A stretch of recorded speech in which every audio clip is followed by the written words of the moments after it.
The cold January morning of 1945 brought an unusual delivery to the Rechlin-Leertz aerodrome, the Luftwaffe's primary aircraft testing and evaluation facility, located approximately 100 kilometers north of Berlin. The facility had served throughout the war as the central proving ground for German aviation technology, where captured enemy aircraft underwent rigorous analysis and where Luftwaffe test pilots evaluated new German designs before operational deployment. The sprawling complex consisted of multiple runways, hardened hangars, technical workshops and administrative buildings spread across the flat Mecklenburg landscape. On this particular morning, with temperatures hovering just below freezing and a thin layer of snow covering the surrounding pine forests, a modified Junkers Ju-52 transport aircraft touched down on the main runway, towing behind it an extraordinary cargo.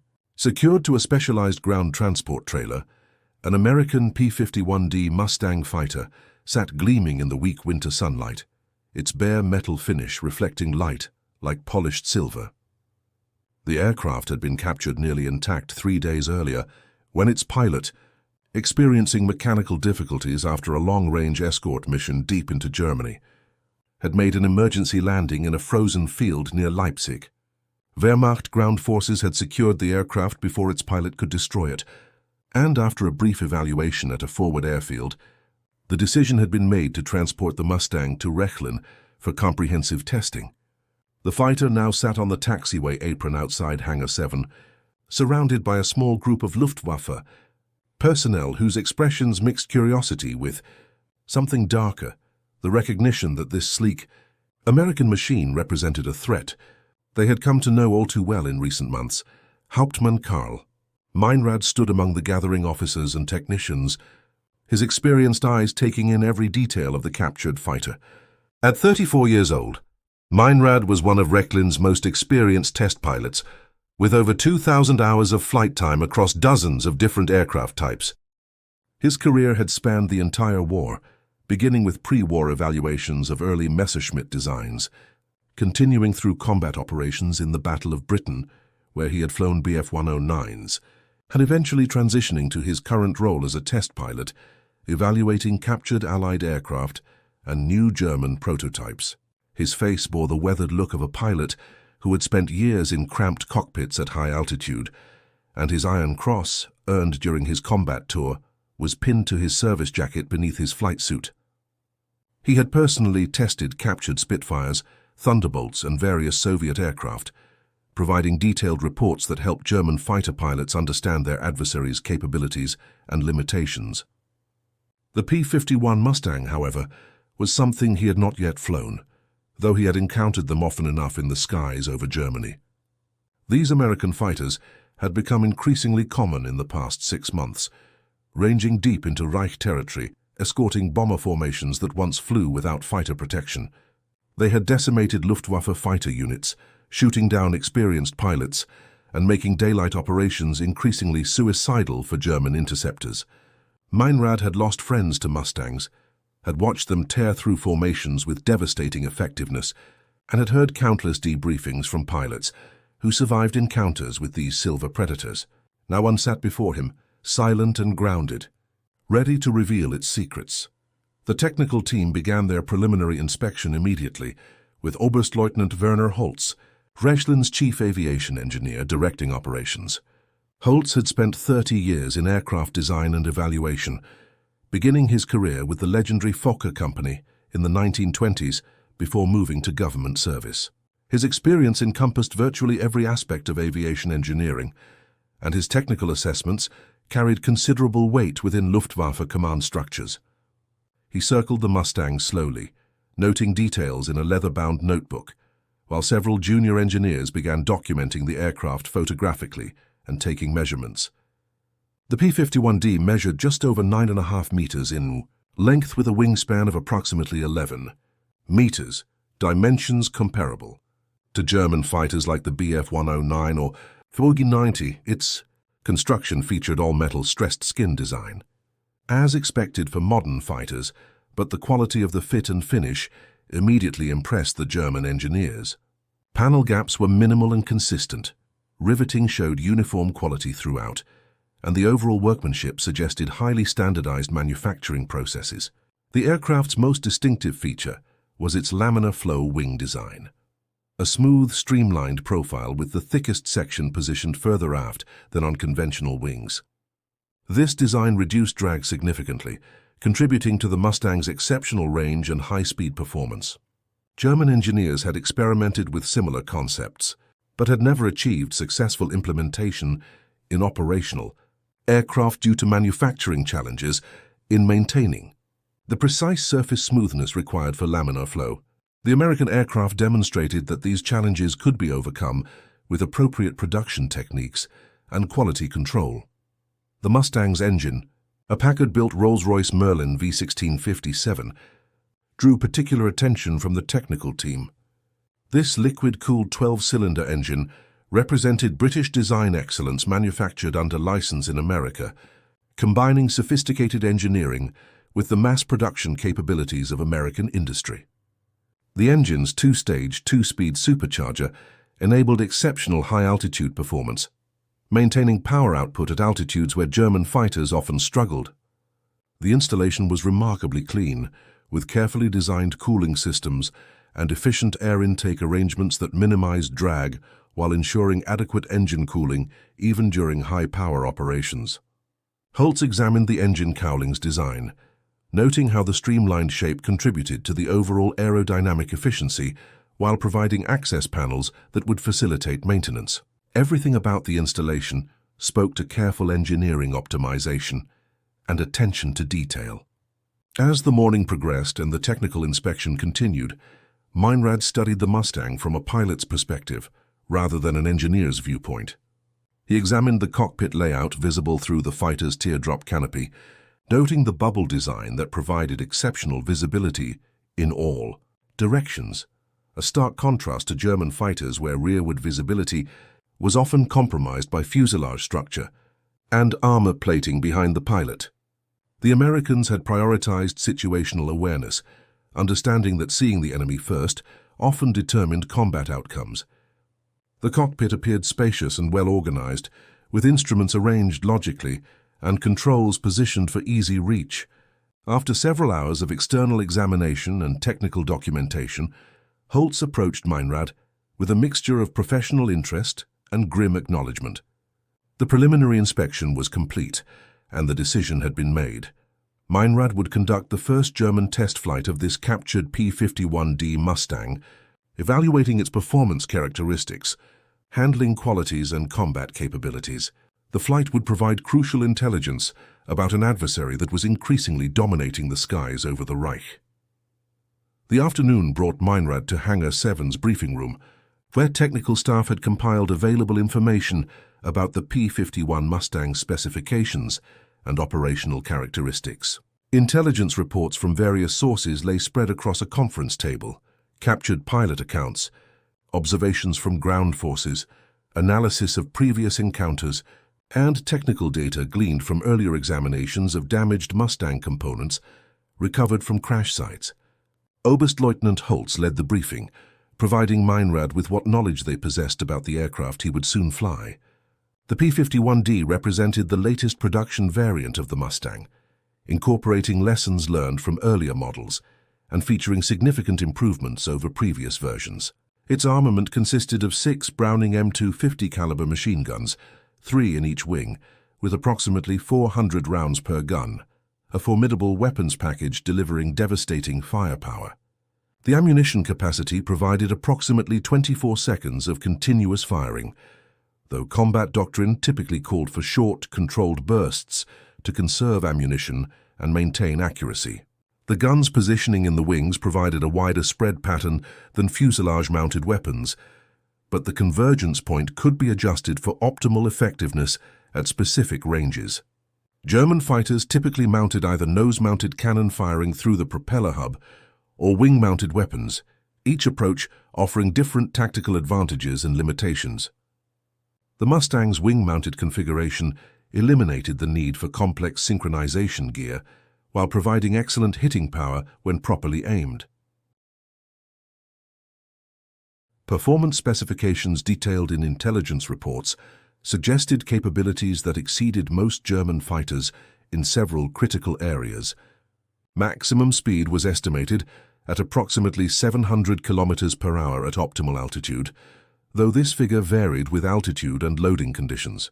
More significantly, the Mustang's range was extraordinary, approximately 3,000 kilometers with external drop tanks, enabling escort missions deep into Germany that had been impossible for earlier Allied fighters.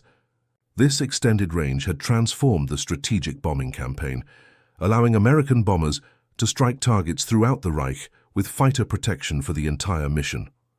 German interceptors, constrained by shorter range, often found themselves attacked by Mustangs far from their bases, unable to disengage safely or return home if damaged.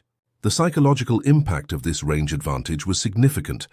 Luftwaffe pilots knew that American fighters could pursue them anywhere, making every engagement potentially lethal with no safe refuge. Holtz emphasized the Mustang's high-altitude performance, noting that the two-stage supercharged Merlin engine maintained power effectively above 8,000 meters, where many German fighters experienced reduced performance. The bomber escort role demanded excellent high-altitude capability, and the Americans had clearly prioritized this characteristic. Service ceiling was estimated at approximately 12,000 meters, though the aircraft remained effective at altitudes where German pilots often struggled with reduced engine power, control responsiveness, and oxygen system limitations. The combination of speed, range, and altitude performance created a package that was proving devastatingly effective in the air superiority role. Meinrad absorbed this information while reflecting on his own combat experiences and the reports he had reviewed from operational units. The Luftwaffe was losing the daylight sky over Germany, a reality that became more undeniable with each passing week. Fighter losses were mounting at unsustainable rates, experienced pilots were being killed faster than replacements could be trained, and fuel shortages were grounding aircraft even when they remained mechanically sound. The Mustang had become a symbol of American air superiority, a tangible manifestation of industrial and technological advantages that German forces could no longer counter effectively. Pilots returning from missions spoke of being overwhelmed by numbers, of watching Mustangs tear through formations with impunity, of desperate attempts to disengage from combats they could not win. The psychological toll was evident in every pilot's ready room, the awareness that launching on a mission might be a one-way journey, that survival depended increasingly on luck rather than skill.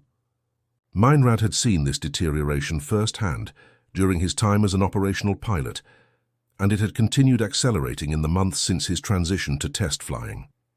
The briefing concluded with practical matters: flight profile, test objectives, emergency procedures, and communication protocols. The captured Mustang had been thoroughly inspected and fueled. American aviation gasoline had been located, as German fuel's lower octane rating would damage the high-compression Merlin engine. Armament had been removed to reduce weight and eliminate any possibility of accidental weapons discharge. The plan called for a relatively conservative first flight: takeoff, climb to moderate altitude, basic handling evaluation, some gentle maneuvering to assess control characteristics, and landing. More aggressive testing would follow only after this initial flight confirmed the aircraft was safe to operate and properly understood. As evening approached and preparation continued, Meinrad walked alone to Hangar 7, where the Mustang now sat under bright work lights. The technical team had completed their pre-flight inspection, and the fighter appeared ready for flight. He climbed onto the wing and lowered himself into the cockpit, settling into the seat without starting the engine, simply familiarizing himself with the American fighter's interior. The cockpit felt roomy compared to German fighters, with good visibility through the bubble canopy that provided an almost unobstructed view in all directions. The instrument panel layout was logical, with primary flight instruments clustered centrally and engine instruments positioned to the left where they could be scanned quickly. Control stick and throttle were conventionally positioned, though their shape and grip differed from German designs. The rudder pedals were adjustable for leg length, a thoughtful detail often overlooked in German fighters, where pilots simply had to adapt to whatever positioning the design provided. Everything about the cockpit suggested careful attention to pilot ergonomics and operational efficiency. Switches and controls were clearly labeled in English, which Meinrad could read adequately after years of studying Allied equipment. The canopy mechanism was particularly impressive, a single-piece bubble that slid aft on rails, providing easy entry and exit while offering exceptional visibility when closed. German fighters typically used side-opening canopies or multi-piece designs that compromised visibility for structural strength. The American approach prioritized the pilot's ability to see threats from any direction, reflecting a fundamental understanding that situational awareness was crucial in air combat. Meinrad sat in the silent cockpit as darkness fell outside, imagining the flight to come. Tomorrow morning he would start this engine, feel its power, take this machine into the air and discover firsthand what made the P-51 Mustang so formidable. The knowledge would be valuable for intelligence purposes, but he suspected it would also be sobering, a confirmation of realities that many in the Luftwaffe still refuse to fully acknowledge. Morning arrived clear and cold, with temperatures well below freezing and a light wind from the northwest. The sun rose over the pine forest surrounding Rechlin, casting long shadows across the airfield's snow-dusted runways. Meinrad had slept poorly, his mind running through procedures and anticipating the unusual experience of flying an enemy fighter. He arrived at the flight line before dawn, reviewing his notes and running through mental checklists. The Mustang sat outside Hangar 7, its silver finish catching the early light and giving the aircraft an almost ethereal appearance. Ground crew had already performed their pre-flight checks, verifying fuel levels, checking control surface movement, and ensuring all systems appeared ready for operation. Holtz arrived shortly after, accompanied by several engineers who would observe the flight and document Meinrad's post-flight impressions. Their small group of off-duty pilots had also gathered, curious to see the American fighter fly and hear Meinrad's assessment. The attention added pressure to an already significant undertaking, but Meinrad had flown enough test missions to manage such pressures. He donned his flight gear, leather jacket, gloves, helmet, and oxygen mask, then walked to the Mustang with deliberate calm. The walk across the cold concrete apron felt longer than usual, each step bringing him closer to an experience that would likely challenge his understanding of his profession. The cockpit entry was straightforward: step onto the wing, slide the canopy fully aft, lower himself into the seat. The parachute pack made a secure cushion, positioned so the pilot sat relatively high with excellent forward visibility over the long nose. Meinrad connected his oxygen hose, adjusted his harness straps, and arranged the seat for optimal reach to controls. A ground crewman, a veteran mechanic who had worked on captured Allied aircraft for months, stood on the wing providing assistance and answering questions about systems and procedures. Together they ran through the startup sequence, translating American terminology to German understanding. The fuel selector valve needed positioning, mixture control set to full rich, throttle cracked open slightly, propeller control set to full increase, each step documented in captured American pilot manuals that had been translated. The magneto switches required positioning, and after verifying the propeller area was clear, Meinrad energized the starter. The Merlin engine turned over with a characteristic cough, cylinders firing in sequence, as the supercharger whined and the 12-cylinder power plant came to life. The sound was different from German engines, deeper, more resonant, with a particular quality that experienced pilots recognized immediately as the Merlin's signature.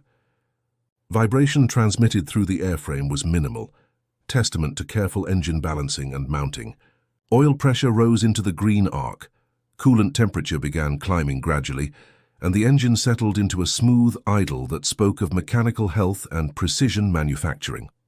Meinrad let the engine warm while checking instruments and testing control surfaces, watching the ailerons, elevator, and rudder respond to his inputs with what felt like appropriate resistance and no binding or unusual behavior.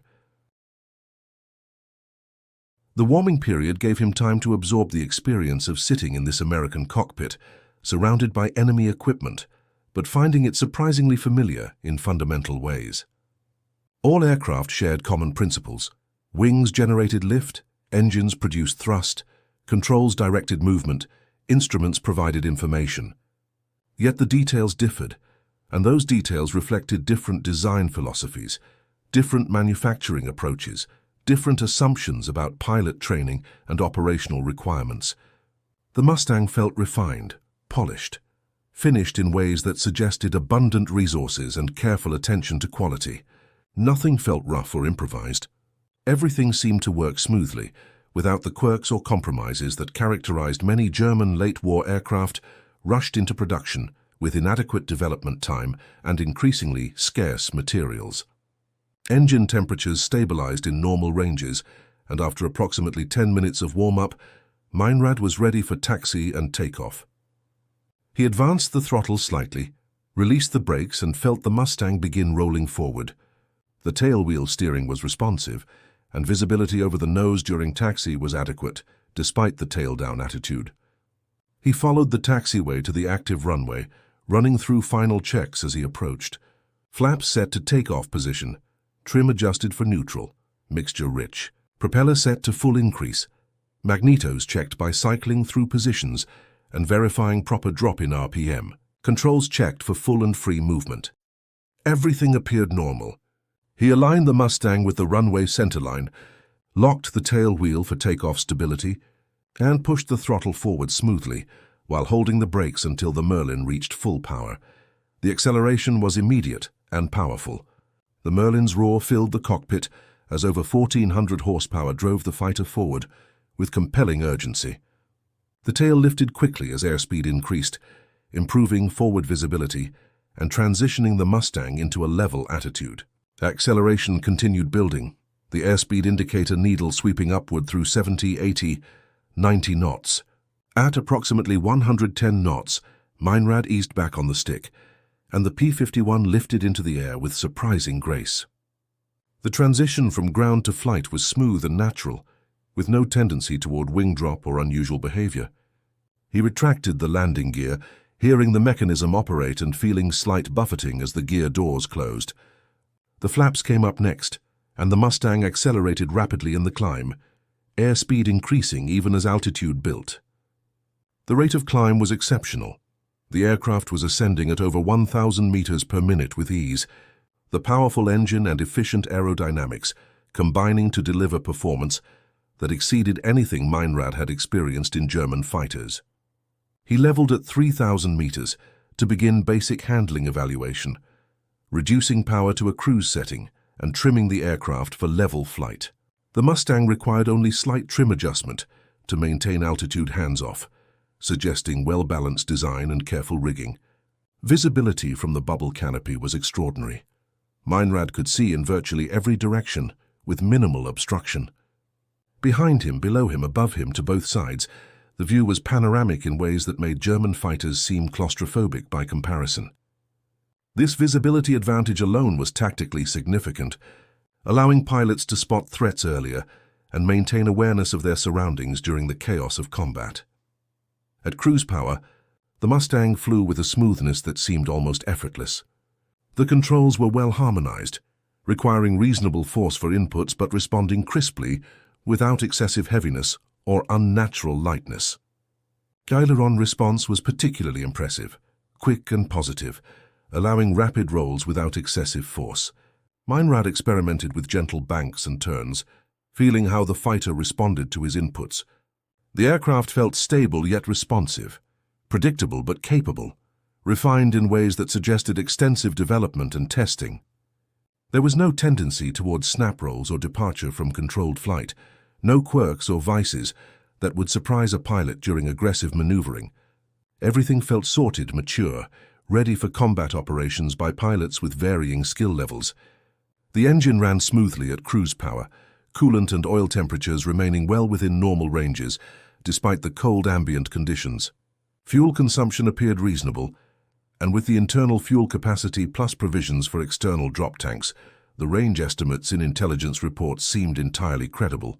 German fighters typically carried enough fuel for perhaps 90 minutes of flight, sometimes less, when configured for maximum performance. The Mustang could apparently remain airborne for hours, fundamentally changing tactical possibilities and operational flexibility. This endurance meant American pilots could patrol for extended periods, chase enemies across great distances, and still have fuel reserves for combat maneuvering and safe return to base. For German pilots accustomed to carefully managing limited fuel supplies, this abundance was difficult to fully comprehend. Meinrad climbed to 6,000 meters to evaluate high-altitude performance, where many German fighters began showing reduced effectiveness. The Merlin's two-stage supercharger maintained power impressively, and the rate of climb barely decreased as altitude increased. At 6,000 meters, the Mustang felt nearly as responsive and powerful as it had at 3,000, a characteristic that would provide enormous advantages in the thin air where bomber formations operated and where intercepting fighters needed maximum performance. German fighters equipped with single-stage superchargers often struggled above 6,000 meters, experiencing power loss, reduced control authority, and difficulty maintaining position during combat maneuvering. The Mustang seemed to thrive at altitude, its engine breathing easily and delivering smooth, consistent power. Meinrad attempted some gentle aerobatic maneuvers to assess handling characteristics. A loop, some rolls, a split S reversal.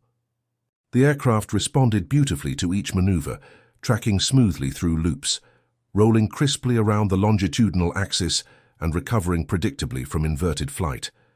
Control harmony remained good throughout the speed range, with no sudden changes in stick force or unexpected behavior.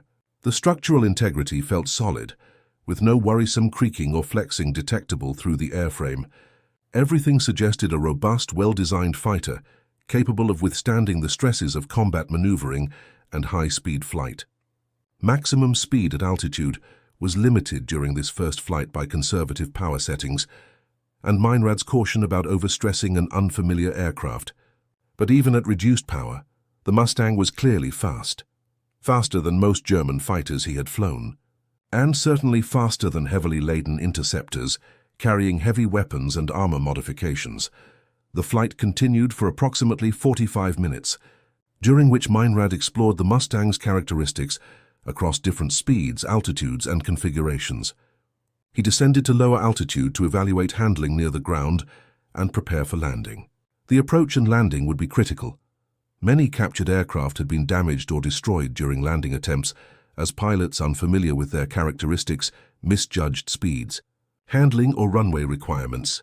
Meinrad flew a standard traffic pattern, configuring the aircraft for landing by lowering the gear and extending flaps while reducing speed gradually. The Mustang slowed docilely, maintaining good control responsiveness even at reduced speeds. Visibility over the nose remained adequate despite the tail-down attitude, and the approach could be flown accurately, without excessive difficulty. He crossed the runway threshold at approximately 130 knots, reduced power smoothly to idle, and eased the stick back to flare for landing. The main wheels touched gently, followed by the tail wheel, and the Mustang rolled out smoothly along the runway centerline. Braking was effective, bringing the fighter to taxi speed quickly without excessive distance required. Meinrad taxied clear of the runway, his hands still gripping the controls of the American fighter, his mind processing what he had just experienced. The flight had lasted less than an hour, but it had revealed truths that would be difficult to ignore and impossible to forget. The taxi back to Hangar 7 felt surreal, this American fighter responding to his control inputs, its engine still running smoothly, its systems functioning flawlessly. He parked the Mustang near the hangar, completed the shutdown checklist, and shut down the Merlin engine. The propeller coasted to a stop, and sudden silence enveloped the cockpit. Meinrad sat motionless for a long moment, still strapped into the seat, staring through the canopy at the grey winter sky. He had just flown one of the finest fighter aircraft in the world, perhaps the finest. Its performance exceeded most German fighters in critical areas: speed, range, altitude capability, visibility, handling qualities.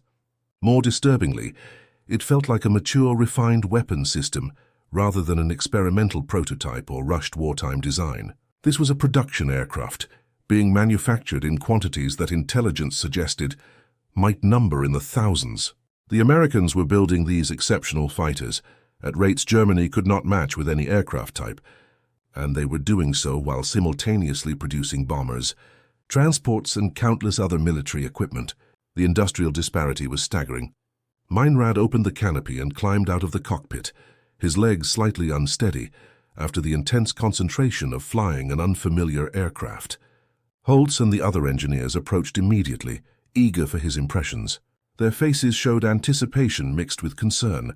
They wanted intelligence about enemy capabilities, but they also feared confirmation of suspicions about American technological and industrial superiority. Meinrad would provide them with both. The post-flight debriefing took place in Hangar 7's conference room, where technical staff assembled to hear Meinrad's detailed assessment of the Mustang's characteristics. Holtz led the session, asking structured questions, while junior engineers recorded responses in detailed notes that would eventually form part of an official evaluation report. Meinrad spoke carefully, choosing words that accurately conveyed his observations without editorializing excessively, though the implications were difficult to disguise. He began with basic handling characteristics, describing the Mustang's control harmony, stability, and responsiveness. The aircraft flew beautifully by any standard, well-balanced, predictable, forgiving of pilot errors, yet capable of aggressive maneuvering when demanded. Control forces were reasonable throughout the flight envelope, requiring neither excessive strength nor delicate touch. The visibility from the bubble canopy was exceptional, providing tactical advantages that would be difficult to overstate. A pilot in a Mustang could see threats approaching from virtually any direction, making surprise attacks far more difficult and allowing better situational awareness during the confusion of combat. German fighters, with their more restricted visibility, placed pilots at a significant disadvantage before combat even began. Performance-wise, Meinrad reported that the Mustang matched or exceeded German fighters in most measurable parameters. Its speed was competitive with or superior to the Bf-109G and FW-190A variants, currently forming the bulk of Luftwaffe day fighter strength. Its rate of climb equaled or bettered these aircraft, and its high-altitude performance was clearly superior due to the two-stage supercharged engine that maintained power where German fighters lost effectiveness.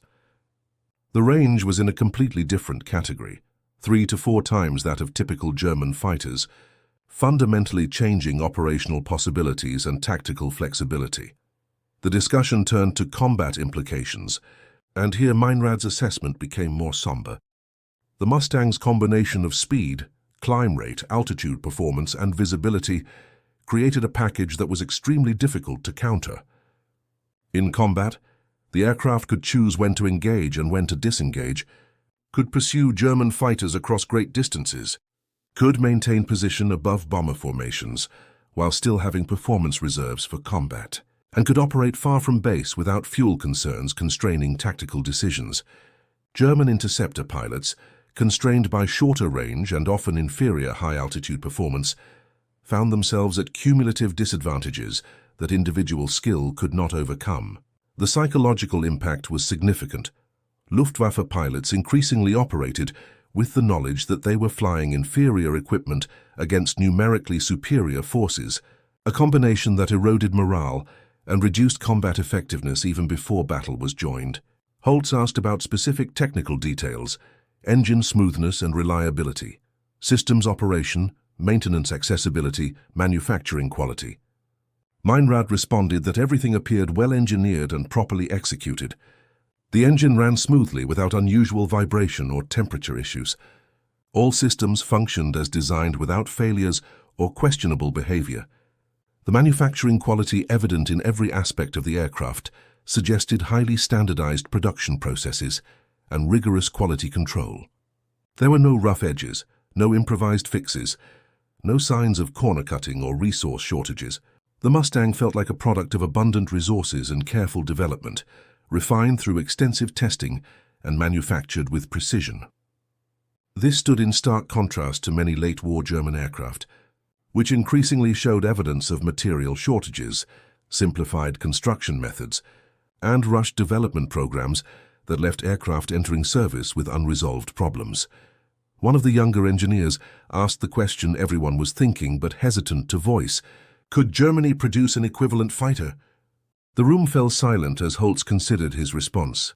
Technically, German engineering was certainly capable of designing an aircraft matching the Mustang's performance.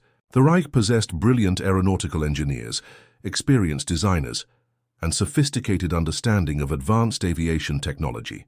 In some areas, jet propulsion, rocket engines, swept-wing aerodynamics, German research was actually ahead of Allied efforts. But designing an aircraft was entirely different from producing it in quantities sufficient to matter operationally. The Mustang represented not just good design, but also industrial capacity to manufacture thousands of complex aircraft while maintaining quality and consistency. This required massive factory complexes, abundant raw materials, huge supplies of high-grade aviation fuel, and manufacturing infrastructure that was not subject to strategic bombing. Germany in early 1945 possessed none of these advantages. Factories were being destroyed faster than they could be rebuilt or dispersed. Raw materials were increasingly scarce as supply lines collapsed. Fuel production was crippled by attacks on synthetic fuel plants. The industrial base was contracting while Allied production expanded. Even if German engineers designed an aircraft superior to the Mustang, there was no realistic possibility of producing it in numbers that would change the strategic situation. The discussion continued for over 2 hours, with Meinrad providing increasingly detailed observations about every aspect of the Mustang's design and performance. The engineers asked about specific systems, control characteristics at various speeds, engine behavior during maneuvering, cockpit ergonomics, visibility at different altitudes, and countless other details. Meinrad answered comprehensively, drawing on his extensive test pilot experience to provide the kind of detailed technical feedback that would be valuable for intelligence purposes and future development efforts, though the practical applicability of such information was increasingly questionable given Germany's deteriorating situation. As the formal debriefing concluded, Holtz requested Meinrad's overall assessment, a summary judgment that would appear in the evaluation report's conclusion. Meinrad considered his words carefully, aware that his assessment would be read by senior Luftwaffe commanders and possibly by officials in the aviation ministry. He spoke bluntly. The P-51D Mustang was an excellent fighter aircraft, representing mature design, sophisticated engineering, and high-quality manufacturing. Its performance was equal or superior to German fighters in most meaningful categories, and its operational advantages, particularly range and high-altitude capability, were decisive in the current tactical situation. More significantly, the Mustang's evident quality and refinement, combined with intelligence estimates of production numbers, suggested that America possessed industrial capabilities far exceeding Germany's current capacity. The Reich was facing an adversary that could produce superior equipment in overwhelming quantities, while Germany struggled to maintain even reduced production rates of increasingly compromised designs. The war in the air was being lost not primarily due to failures of courage or skill, but due to fundamental industrial and technological disparities that military prowess alone could not overcome.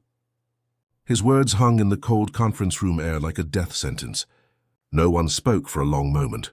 Everyone present understood the implications, though verbalizing them felt almost like defeatism. Finally, Holtz thanked Meinrad for his thorough and honest assessment, noting that the report would be compiled and forwarded through proper channels. The meeting adjourned, and the engineers dispersed to their various duties, each carrying the weight of knowledge they wished they didn't possess. The days following Meinrad's first flight in the captured Mustang brought additional test missions as Rechlin's technical staff sought to document every aspect of the American fighter's capabilities. Meinrad flew the aircraft 3 more times, each flight exploring different performance parameters and operational characteristics. He conducted high-speed runs at various altitudes, measured climb rates under different configurations, evaluated handling at the edges of the flight envelope, and practiced mock combat maneuvers to assess tactical capabilities. Each flight reinforced his initial impressions. The Mustang was an exceptional fighter, mature and refined, representing a level of development and manufacturing quality that Germany was increasingly unable to match. Other test pilots were given opportunities to fly the aircraft as well, and their assessments uniformly echoed Meinrad's conclusions. The Mustang garnered respect, bordering on admiration from men who had spent the war developing and evaluating German fighters.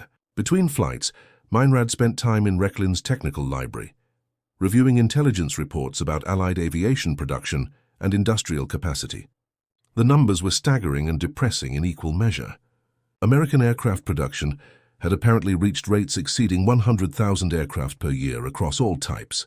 This included not just fighters but heavy bombers, medium bombers, transports, trainers, and countless other categories. The scale of production was difficult to comprehend for someone accustomed to German manufacturing rates, which had peaked at perhaps 40,000 aircraft per year and were now declining as factories were destroyed and resources dwindled. The reports detailed massive American factory complexes dedicated solely to aviation production, facilities like the Willow Run plant in Michigan that produced B-24 bombers at rates exceeding 1 per hour, or the multiple P-51 production lines that collectively manufactured hundreds of Mustangs monthly. These factories employed tens of thousands of workers, operated multiple shifts, and drew on supply chains spanning an entire continent. The infrastructure supporting this production was equally impressive: steel mills, aluminum refineries, engine manufacturing plants, propeller factories, instrument makers, and countless subcontractors producing specialized components. The entire American industrial economy had apparently been mobilized for war production, in ways that Germany, even at its peak, had never achieved. Britain was simultaneously producing thousands of aircraft from its own factories, despite being a much smaller nation operating under direct threat of German attack. Soviet production figures, less well documented, appeared to be similarly massive, with estimates suggesting tens of thousands of aircraft being manufactured despite enormous territorial losses and industrial disruption. The combined Allied production advantage was perhaps 5 or 10 to 1 depending on aircraft types and time periods. Germany was fighting an industrial war against adversaries whose combined manufacturing capacity was an order of magnitude greater, and the disparity was increasing rather than decreasing as the war progressed. The implications extended beyond simple numbers.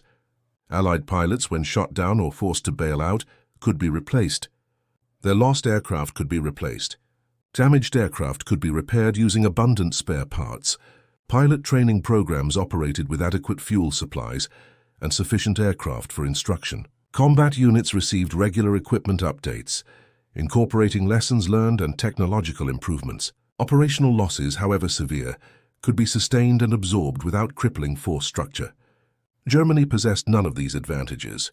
Pilot losses were increasingly irreplaceable as training programs contracted due to fuel shortages. Aircraft losses exceeded production rates, causing fighter strength to decline despite desperate efforts to increase output. Spare parts were chronically short, forcing cannibalization of damaged aircraft to keep others flying.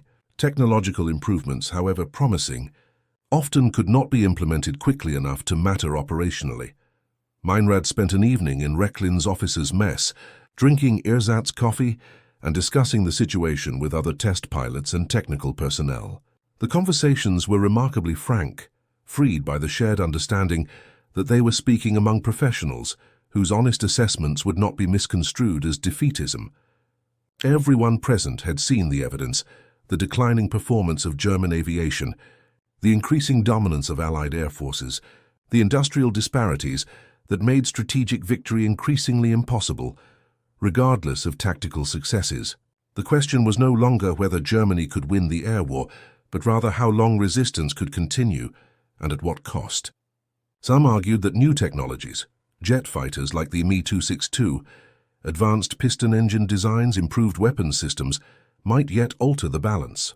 Germany possessed some of the world's most advanced aviation technology, and if that technological edge could be translated into operational advantage before complete collapse, perhaps the situation could be stabilized. Others, more pessimistic, noted that technological sophistication meant little without the industrial capacity to produce and deploy it in meaningful quantities. A handful of Me-262s, however advanced, could not defeat thousands of Mustangs and Thunderbolts. Innovation without industrial capability was merely interesting engineering, not operational effectiveness. The consensus, unspoken but understood, was grim. Germany had lost the air war, and with it, any realistic possibility of favorable strategic outcomes. The destruction of German cities through strategic bombing would continue and intensify. Ground operations would proceed under Allied air superiority that made movement during daylight suicidal. Supply lines would be interdicted, logistics would collapse, and military operations would become increasingly difficult to sustain. The Luftwaffe would continue fighting because that was their duty, and because many pilots retained hope that resistance might achieve some negotiated settlement rather than unconditional defeat. But the mathematics of attrition were unforgiving, and the outcome appeared inevitable. Meinrad retired to his quarters late that evening, his mind heavy with the knowledge gained over the past week. Flying the Mustang had been professionally fascinating, a chance to evaluate an excellent aircraft and understand why it was so effective in combat. But the experience had also been profoundly depressing, confirming suspicions about Germany's deteriorating position and providing visceral evidence of Allied industrial superiority. The Mustang was not invincible. No aircraft was. It could be shot down. It had limitations, and skilled German pilots had certainly destroyed Mustangs in combat. But it represented a level of overall capability, combined with numbers and logistical support, that Germany could not match. For a career military aviator who had spent his adult life serving the Luftwaffe, who had fought in the Battle of Britain and tested countless aircraft, this realization was bitter. The war was being lost, not because German pilots lacked courage or skill, not because German engineers couldn't design excellent aircraft, but because Germany was fighting adversaries whose combined industrial capacity was simply overwhelming. The sky that had once belonged to the Luftwaffe, that Germany had controlled during the early war years, was now dominated by enemy aircraft that appeared in increasing numbers and growing capability. The Silver Mustangs, with their bubble canopies and powerful Merlin engines, had become symbols of that shift, visible proof that air superiority had passed to the Allies and would not be recovered. The comprehensive evaluation of the captured P-51D Mustang concluded after 2 weeks of intensive testing, analysis, and documentation. Rechlin's technical staff had conducted flight tests, performance measurements, systems evaluations, and detailed examination of every component and subsystem. The resulting report filled over 100 pages with technical data, performance graphs, engineering drawings, and operational assessments. Oberstleutnant Holtz spent several days compiling the final document, ensuring that conclusions were supported by evidence and that recommendations were practical and actionable. Meinrad contributed a detailed pilot's assessment, describing handling characteristics, combat capabilities, and operational implications in language that would be accessible to military commanders, rather than requiring specialized engineering knowledge. The report's technical sections documented impressive capabilities across virtually every performance parameter. Maximum speed at altitude exceeded 700 kilometers per hour. Rate of climb approached 1,500 meters per minute under optimal conditions. Service ceiling extended beyond 12,000 meters. Range with external tanks exceeded 3,000 kilometers. Armament provided heavy firepower with adequate ammunition for multiple engagements. Visibility from the bubble canopy was exceptional in all directions. Handling qualities were excellent throughout the flight envelope. Systems operated reliably without failures or concerning behavior. Manufacturing quality was consistently high, suggesting sophisticated production processes and rigorous quality control. The Mustang represented a mature, refined fighter design optimized for its intended mission of long-range bomber escort and air superiority operations. The report's comparative analysis section placed the Mustang against current German fighter types, and the results were unfavorable for German equipment. The Bf-109G, the Luftwaffe's most numerous fighter, was roughly comparable in speed and climb rate, but significantly inferior in range, visibility, and high-altitude performance. The FW-190A offered good low to medium altitude performance, but struggled above 6,000 meters, where the Mustang excelled. The newer FW-190D, with improved high-altitude capability, was closer in overall performance, but remained inferior in range and was only beginning to reach operational units in small numbers. Germany's jet fighters, particularly the Me-262, offered superior speed and could potentially counter the Mustang through sheer performance advantage, But jet production was limited by material shortages, manufacturing difficulties, and strategic bombing of production facilities.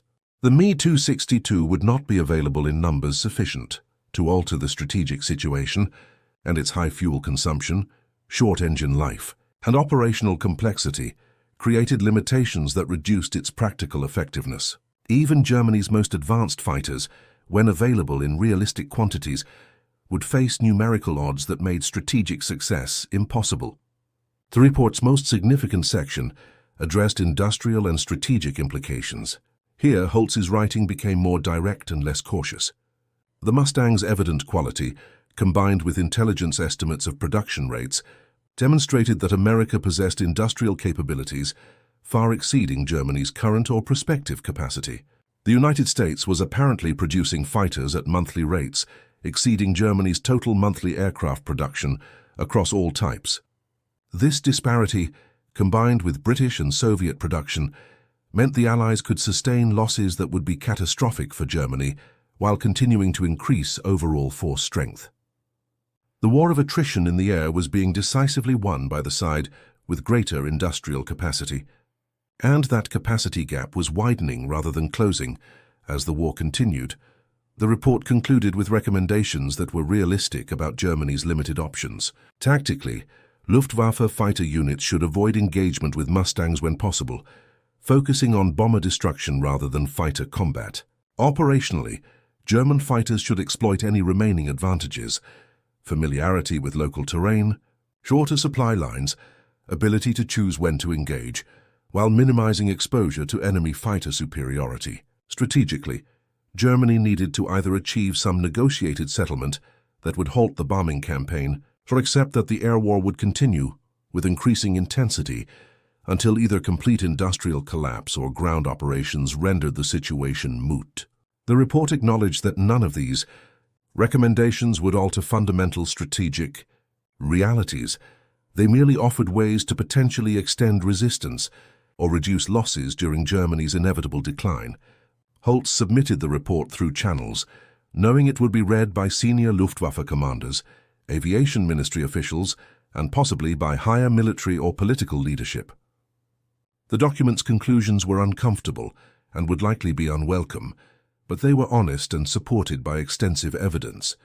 Whether anyone in positions of authority would act on the report's findings, or whether they would simply file it among countless other assessments documenting Germany's deteriorating situation, remained uncertain. For his part, Meinrad returned to his duties as a test pilot, continuing to evaluate new German designs and captured Allied equipment. The work continued because it was his assigned responsibility, and because even in a losing situation, professional competence mattered.